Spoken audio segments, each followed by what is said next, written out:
Running out of storage but can find your deleted files, Android has a hidden trash folder that may user never notice.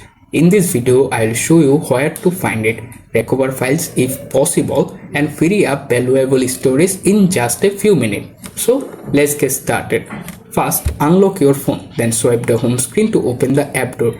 Now use the search bar to find the default file app. For example, my phone is Samsung Galaxy, so I am find the My Files apps tab to open it.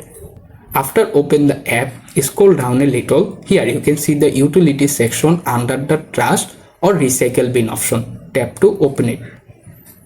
From the menu, here you can see the all deleted item listed there, such as app, photos and videos, document and other thing. If you decide to, if you recover any item, for example, I am recovered this APK file. So first of all, long press the APK file. After that, look for the bottom menu bar.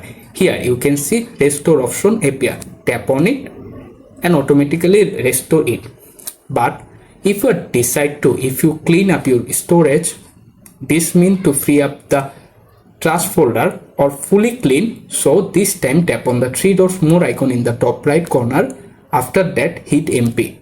But please note, before you can tap on delete. If you tap delete, this file, document or apps or photos permanently delete. You cannot be recover it yet. So if you decide to permanently delete, then hit delete. That's it. Now you can know where Android hidden trash is and how to manage deleted files. If this helped, like, subscribe and check out more easy Android tips. Bye guys.